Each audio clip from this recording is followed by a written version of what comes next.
Stormcast Eternals faction focus. I'm excited. Thanks to my patrons Panda, Sproul, Yvonne, Christian Lentz, and Ced Ramirez, and all the art, of course, donated by Wiberian. We're actually gonna do an art review. And if you're gonna buy dice and Branded dice, use code NTG. Just buy some dice. Hey Roma, thanks for coming. I appreciate your time. Thanks for inviting me. Hey, so can you tell, do you want to plug yourself for a minute? Like, you want to tell us what you got going on in the internet space for AOS? All right. Well, I am part of a podcast, The Dudes of Sigmar, and we started our podcast about a year and a bit ago when I started playing for the first time. And the only army I've ever played is Stormcast Eternals, and I love playing Stormcast. So now I'm at about a year and a half and having so much fun. And I love dragons. I love to have at least one dragon in my list. My wife does the exact same thing. And to be honest, I do the exact same thing too. So they can find you on Apple Podcasts, Podbean, Spotify, and Amazon Music. Is that right? Yes, that's correct. Awesome. Cool. Well, and you were telling me before we started that you were really excited for these, for Stormcast Eternals. And to be honest, I have to agree with you. It's so exciting.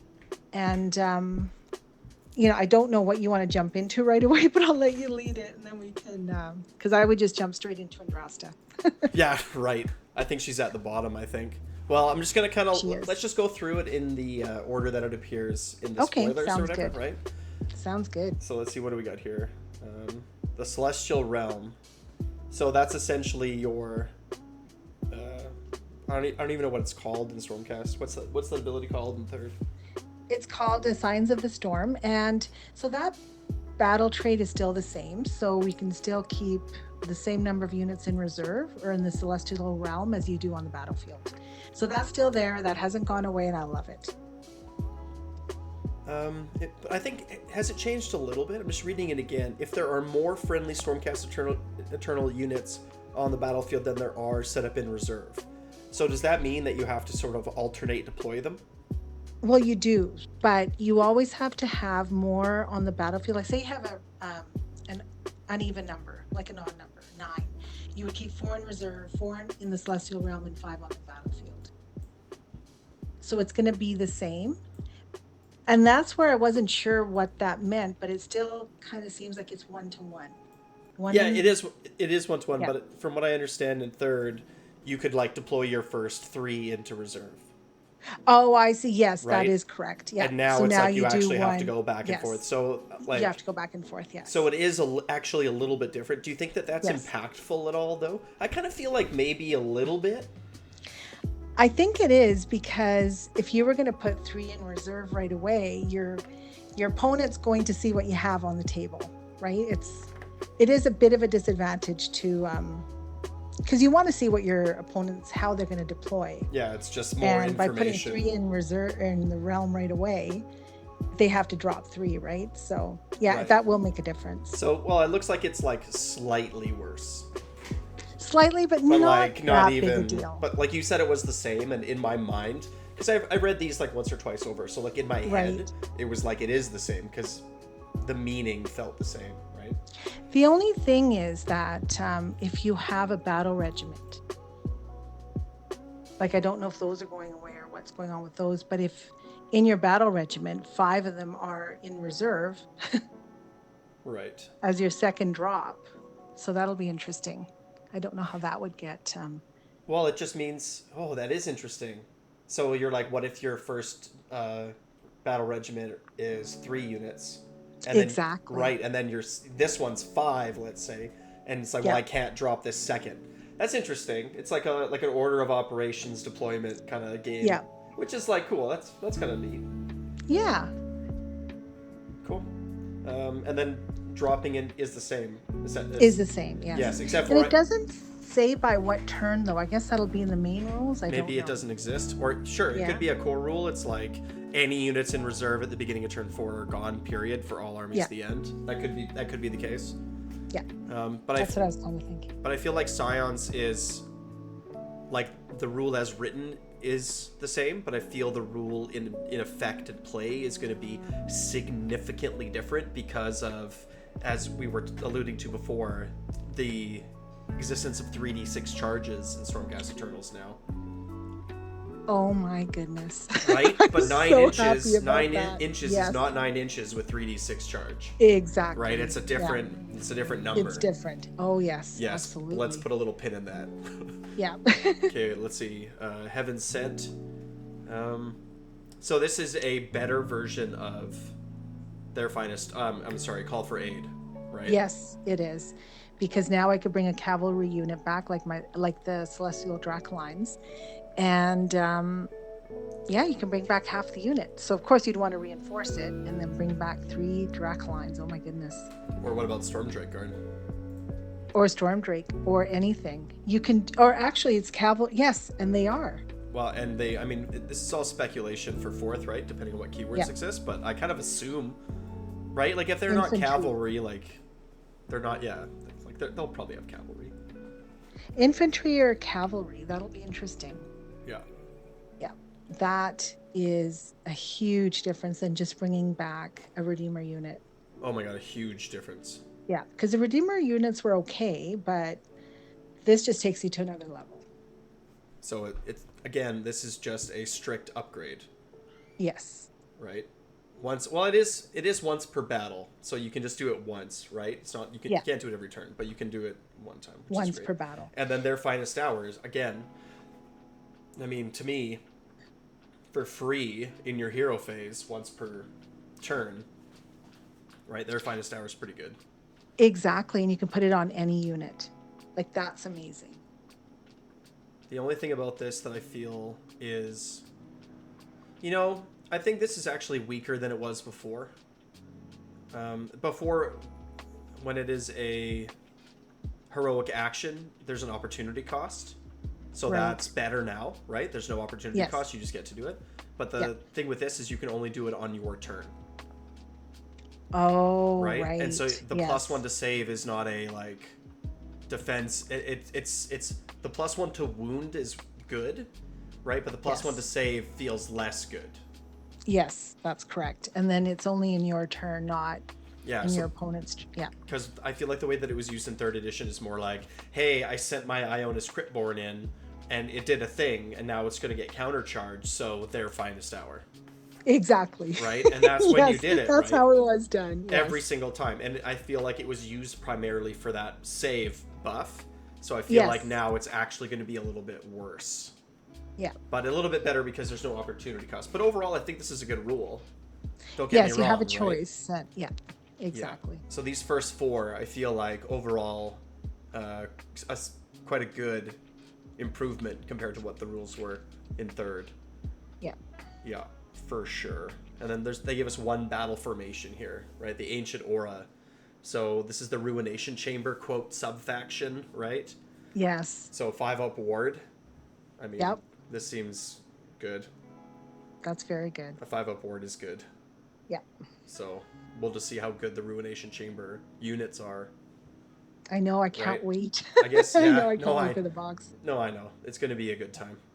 What are you, I mean, yeah, I was going to ask, like, what are you going to play in 4th? But that's such a stupid question. Well, it's like all going to depend on the points. Right? Yeah, exactly. Like, that's the thing with the Andrasta. Like, oh my god, she's 650 points. Yeah, I know. That's It's what I like- just don't know, because now she can actually kill a monster, right? Oh, So- dude, she'll every monster. Are you kidding? Oh my god. Like, when this thing comes out, like, no joke, like, we're going to have to do, like, how to zone out Yandrasta screen videos, Yes. right, for orcs. Like, you can't come in. Like, how do you I keep know. her away? Because, and it's like, oh, make sure that you measure 18 inches, right? Like, from where she drops to where she could go. Like, it's just silly. Okay. Oh my gosh, she's so amazing now. I thought it was a bit of a joke when I first ever played her, I know. and I thought she could kill a monster. She No. couldn't kill anything. Nope. And yeah, I thought that was and she was so many points. Yep. And then she dropped all the points, and she was okay now, but still, like, she wasn't guaranteed to kill anything.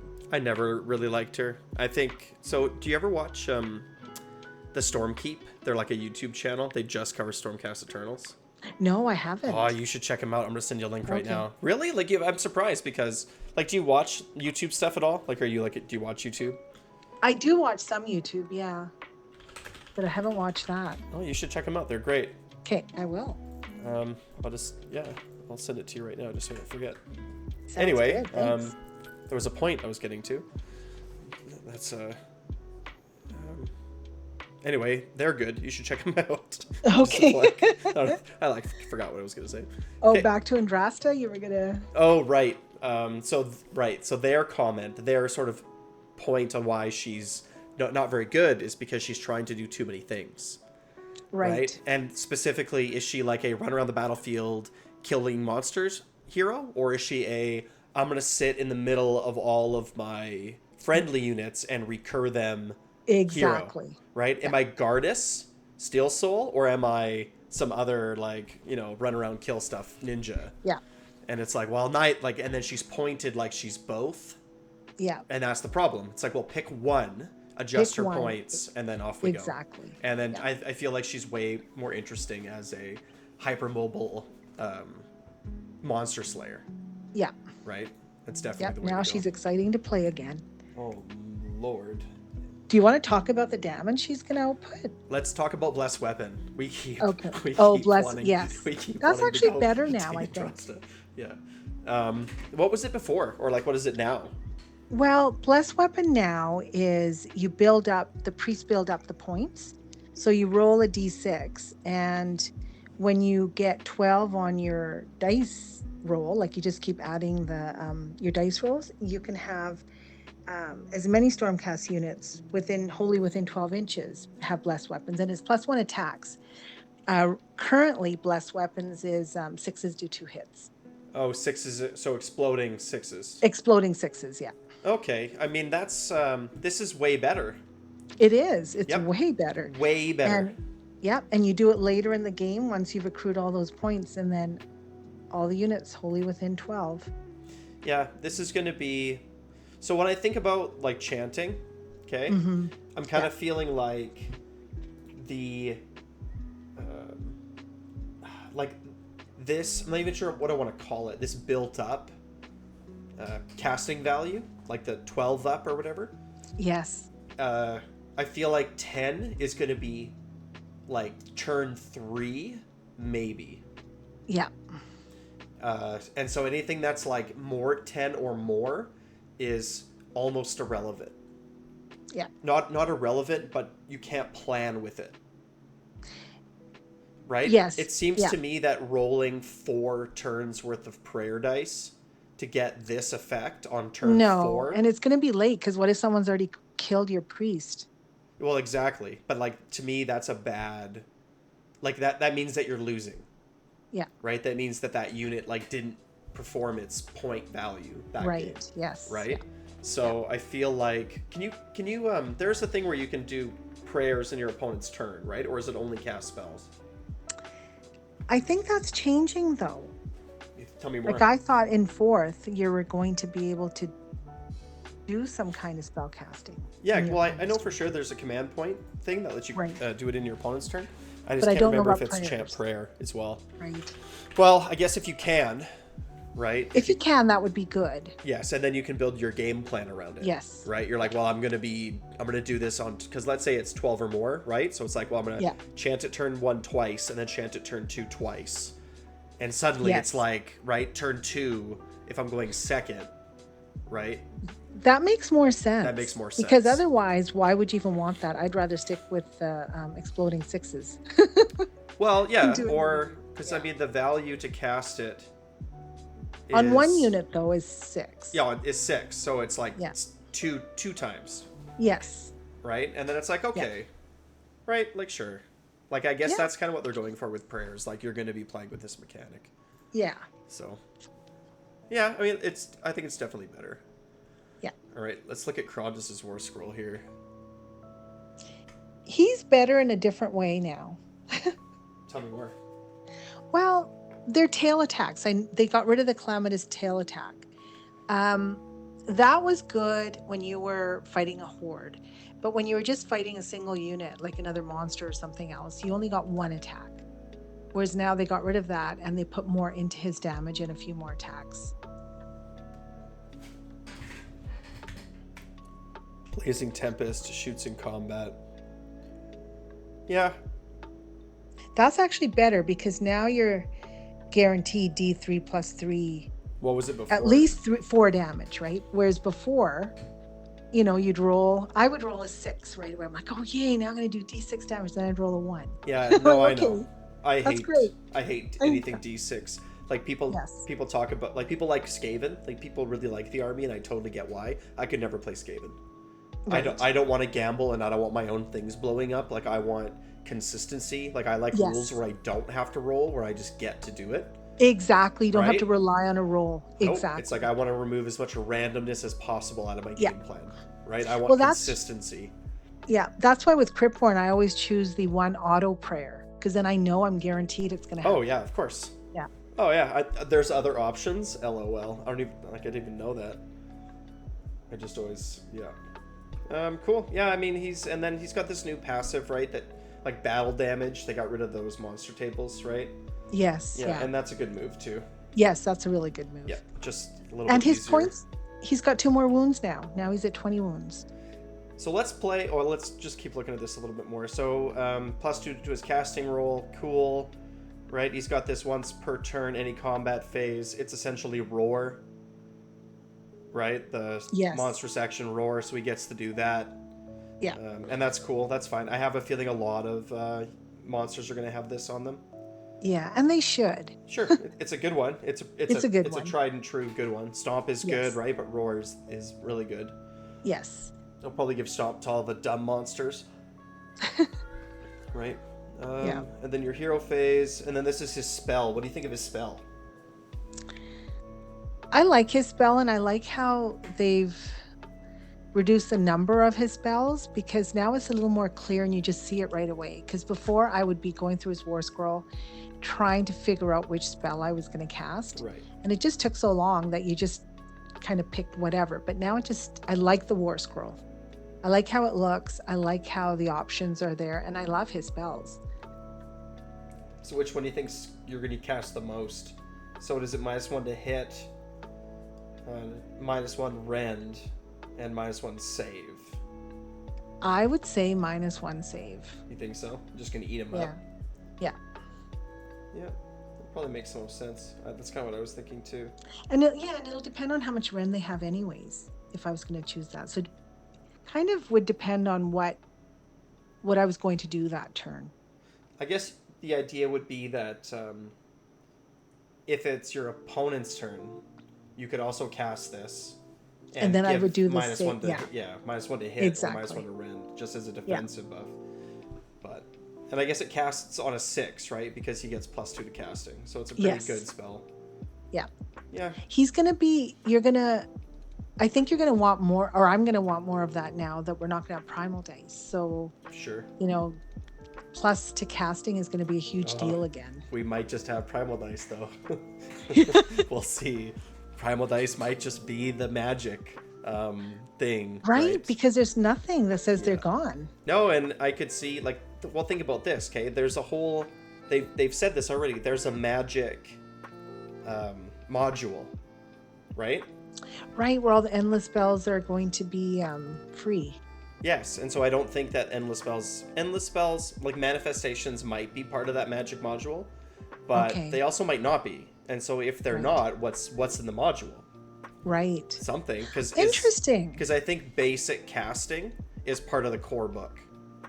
Right. Because there's heroes, like there's heroes that are wizards. Like you can't just be like, oh, but all those units, we don't play with those.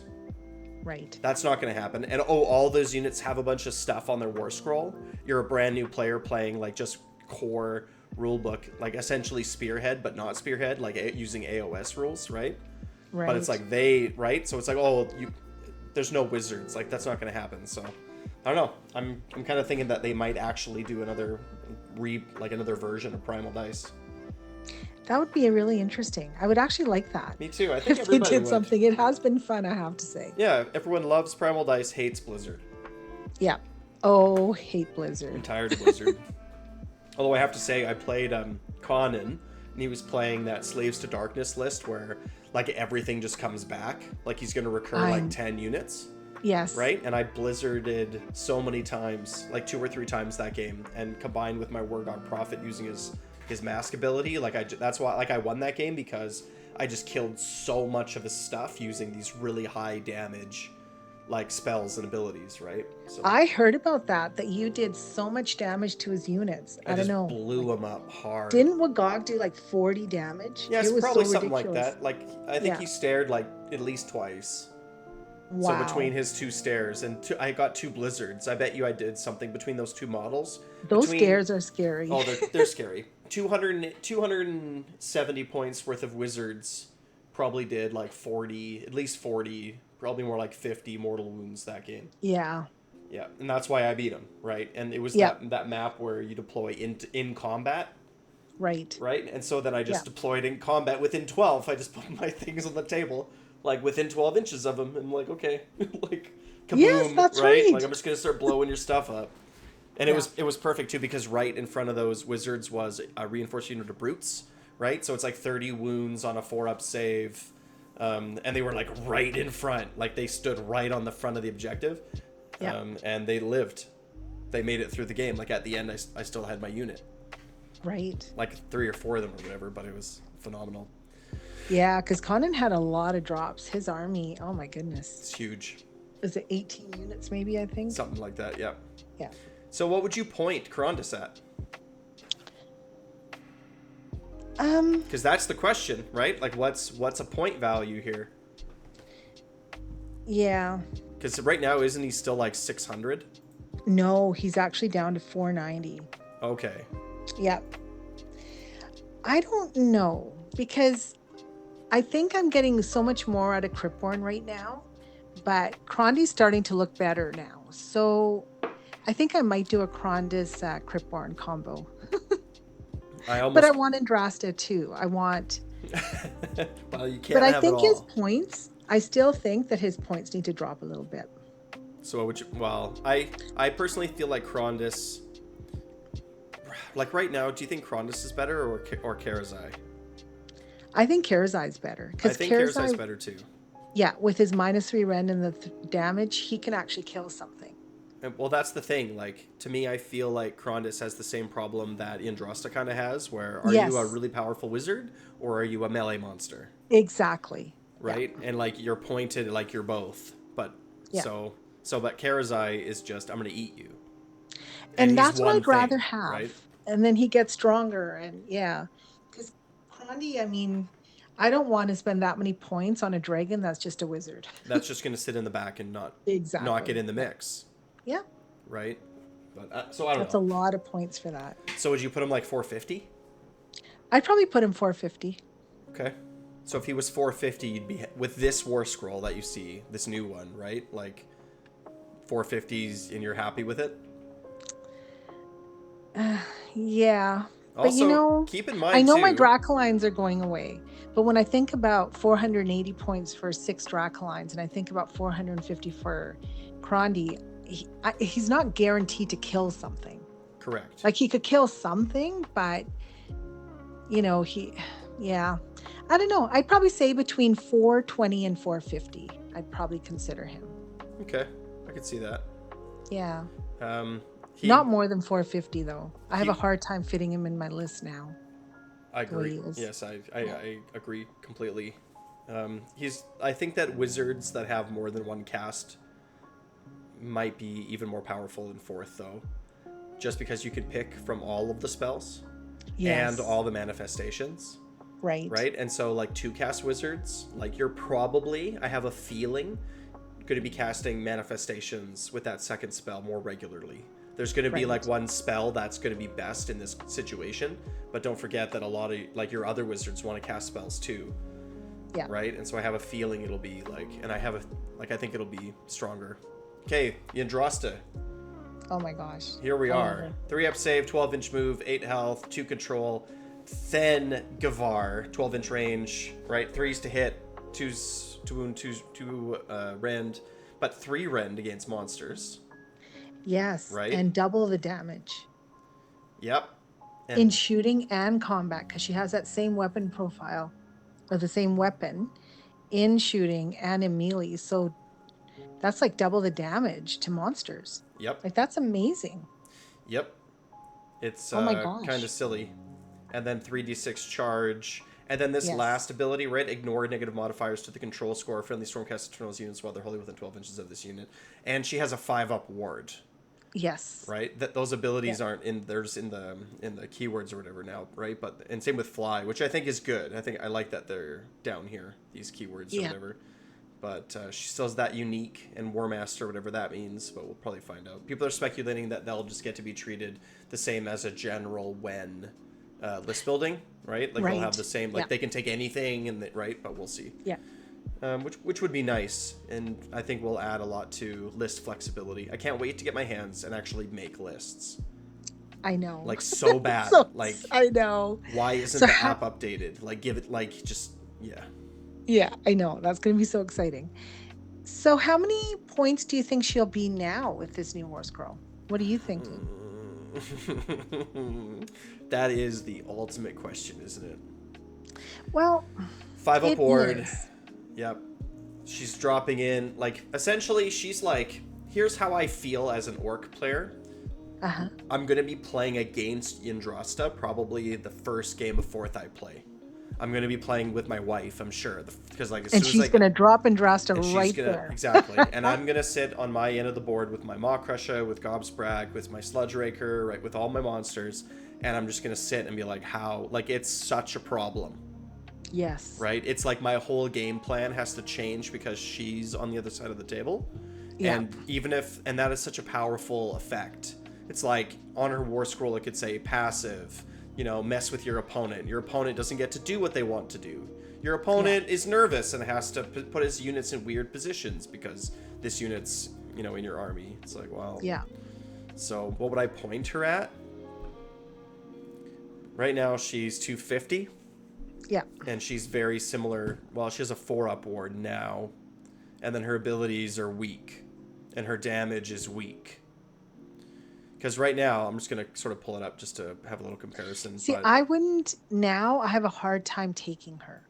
The only way I'll take her is if I'm doing a huge list with a lot of redeemers or a lot of 3 and under wounds, just so that she can bring them back. Yeah, lots of paladins, right? Yeah. Like she wants to be not good worth with her points. She wants to go with like the shield annihilators. Right? Yes. Like, she wants to go with these like big beefy 2-up save dudes. Yes. Yeah. Right? And just like, or protectors or something. Yeah, protectors with guard. Like, if you wanted to really lean into her, it's like Gardas with reinforced protectors and Yndrasta. Like, nothing is killing that brick of bodies. Like, nothing's getting. I love protectors. I wish they were better. I really like their 3-inch range. Right? You get a reinforced brick of them, and they get in, and then it's like, wow, all of them are fighting. Yeah, I love protectors. Yeah, and then her old profile was like a total in melee was 4 dice, and now it's 7 dice, right? 3s and 2s, whatever. 2 rend, same thing, 3 damage, but it's not 3 damage, it's 6 damage.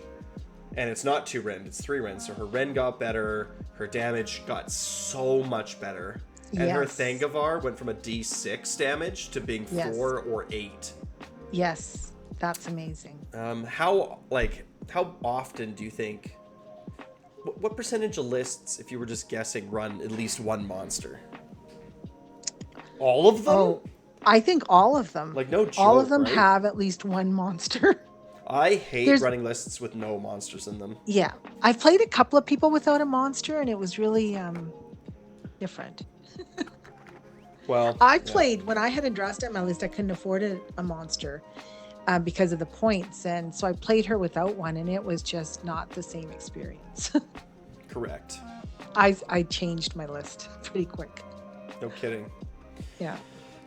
I don't know. So I'm biased against Yndrasta. I don't want her to do super well, right? Like, I want her to be 850 points or something. But if I was being honest, it's like she's such a scary threat every time.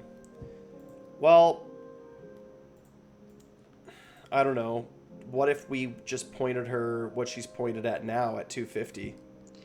I would take her at 250 with all of those new abilities, because she was barely a 150 point character before.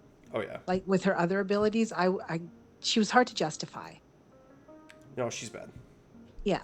But now if you compare her at 250 to other armies and heroes and how much they cost, I think I'd probably go with under 300 definitely. But 250, I think she can earn her points now. Like I think she's valued correctly at 250. Would you But I still think take they're her going at to probably 300? increase her points. I'd probably still take her at 300. What was that? Well, here's another way to think about Yndrasta, okay? So she's going to definitely, like, at minimum, be a very terrifying threat to monsters. Yeah. And at maximum, kill a monster before any kind of retaliation gets, like, one shot a monster. Yeah. Okay, you're looking at all-out attack, right? So it's like, you know, that Thangavar 1 dice at 2s and 2s with 3 rend. Yeah. It's a dice roll. It's right? a dice roll. It's a dice roll, but it's like, what's the chance? It's like 1 in 6 of failure, 1 in 6 of failure, and then 3 rend. So yeah, right, and there's no more save stacking, so that 3 rend is probably going to be at least like 2 rend, right? Yeah. And then the other 2 attacks, like very low volume of dice. I know, and that's why. That's why blessed weapons she's a threat. She's scary. Yeah. But now she's probably worth her points. This is why I'm thinking, keep her at 250, please. So you probably don't know this unless you know Orc super well, but are you familiar with the kill bow in the Cruel Boys army? No. So the kill bow is an 80-point artillery piece that deals bonus damage against monsters. If it connects, you roll a number of dice equal to the wounds characteristic of the unit. So if it's a Mega Gargant, let's say, you roll 35 dice. And then for every 5 up, it deals a mortal. So if you hit like big things like monsters, and then it's also +2 damage. Actually, I do know that unit because I played against an army with that, and they killed Cryptborn. Yes, but the probability that it actually connects is it's like it has 1 shot. Mm-hmm. Right? And so it's really difficult to justify any kind of all-out defense. It's difficult to justify any other kind of buffs because it'll just whiff. JFK Space Race in chat says that Yndrasta is weak to ranged attacks. But she can drop in and then has a 3d6 charge. Yeah.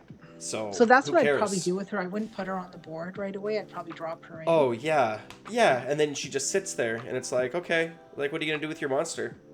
Yeah. Like, what are you going to... If you do anything of meaningful with your monster, other than cower in a corner, I'm going to then kill your monster. Or at least my opponent feels like that's what's going to happen. And is going to act as if that's going to happen. Exactly. And then you're going to deploy differently and you're going to think differently until... And your monster's going to be useless for a couple turns. Yes. Because you're going to be so scared. Yeah. And then I'll drop and do it anyway. Monster. Yeah. Yeah. JFK Space Race says that you can spend a CP and shoot her if she's close. Yeah. I mean, there's definitely that right and forth, that counterplay. Yeah. So we'll have to see. She needs a helping unit to take the shot. Yeah. She can do that, right? Like you're thunder striking in multiple units, so like if you're doing something with like Lord Imperatant, right? Like dropping in some annihilators that go in and then she goes in. The annihilators go for the screen and they deal impact mortals, so you're getting rid of the screening unit, or even before the charges have been made. Well, fundamentally, I mean, it's hard to. Everyone's really excited about this Yndrasta War Scroll, and of course, of course, right? But we'll have to actually see what happens when 4th hits the table. But the point that I've been trying to get to is that so Yndrasta is going to be able to, not necessarily reliably, but is at least threatening to, kill monsters just in 1 turn.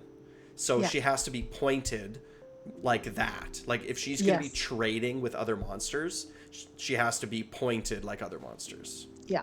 So I would say 250, I'd say as a bare minimum. I think if she comes out at 250, I would kind of be like, okay, like GW is trying to sell a bunch of Andrastas, right? Yeah. They're trying to sell Yeah. spearhead boxes is what they're Yeah. trying to do.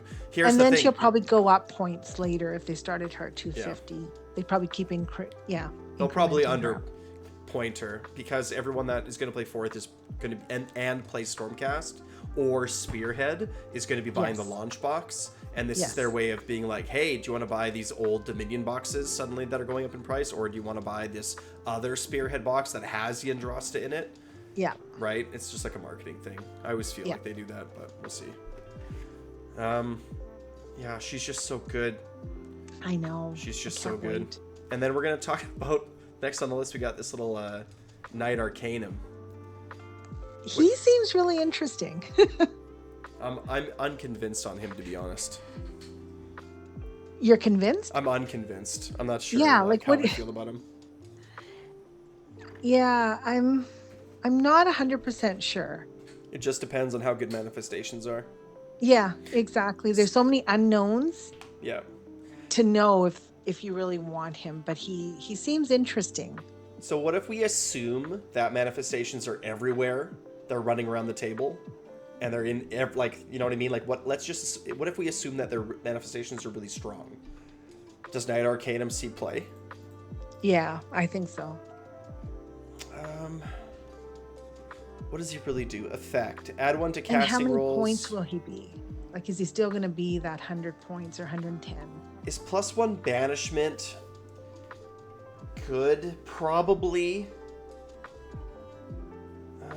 He can also summon them at +1. That's good. 4 up ward against mortals caused by manifestations. Like, I think essentially what that 4 up ward means is that you're probably not going to get to one-shot him.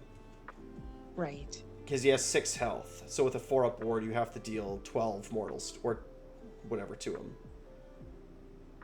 But it's only mortal damage. Do they all deal mortal damage now? Like they do now?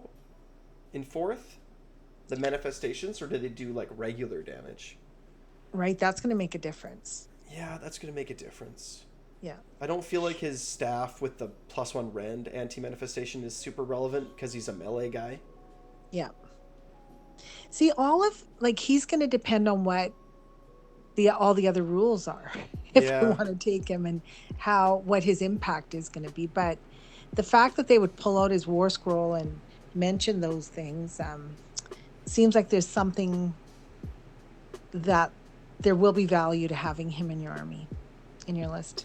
I think it's all about this movement one, I think. While his +1 to cast and banish seems like his best ability, Yeah. but the fact that they can't, like, he's going to be able to, like, have a bubble almost against manifestations to keep them back. Yeah. But do you really want him in the front of your army? I don't know. Him and yeah. What would you point him at right now? Like at like 100? Isn't he 120 or 30? Yeah, he's something like that. It's probably Yeah. even cheaper than that. Yeah, I think he's might be 110 because there's only one that was 100 points. Knight Relictor's 90. But yeah, I'd probably take him at 100. Yeah, we'll see. Warrior Chamber. And then these new Annihilators. What do you think of the new Shield Annihilators? They look pretty cool, but I stopped playing Annihilators. I played them in the very beginning when I first started playing Stormcast. And yes, they save well, but unless you roll that high charge and do the damage, like I never stuck with them.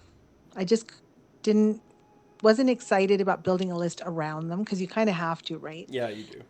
Yeah, I kind of went a different direction. So I only played them a bit in the beginning and then I just didn't play them anymore. And they were expensive then. They did get a lot cheaper. Yeah. But, once that's gone, once you've built other lists and you're excited about other things, I just didn't go back to them. Yeah, that's fair. They're kind of a one-trick pony, Yeah. right? And then every once in a while when they don't go off, it does feel bad. And that's what was happening. I was doing the Andrasta Annihilator combo and it just didn't work well for me. So, so I changed it up. I mean, these Shield Annihilators on this war score really don't look like they're dealing a ton of damage. 9 dice, maybe 10, 3s and 3s. The one rend is kind of the killer, I feel, but we'll see. I don't know. Yeah. Strike last is a pretty good ability. Yes, I love that. So it looks like maybe they were building the new Annihilators, or the 4th edition Annihilators, more to be a defensive wall. Yeah. Right? Like, I'm going to drop down, you're going to charge me, I'm going to give you strike last, get bent. Right. Yeah. See, I would take them more like that. Yeah, like but the again, wall of Sigmar. There's too many other exciting things for me to want them back. Yeah, we'll see. Yeah. But I get you. In 3rd, that's how I kind of feel about Annihilators. Yeah. Hope they're more... Yeah, they sound like they're going to be more exciting in 4th. Hopefully. Because the Shield Annihilators were not very exciting. Well, and they're going to be in the Spearhead box, too, I guess, hey? Yeah, that's right. Yeah. With Andrasta. What are your thoughts? Are you planning on playing Spearhead when it comes? I think so, because Damon is very, very excited about Spearhead, so I think I probably will. I was a bit on the fence thinking, well, I don't know, but now it seems interesting, so I'm interested. How biggest, about you? I'm not interested at all. No. Okay. Because I really only play one game.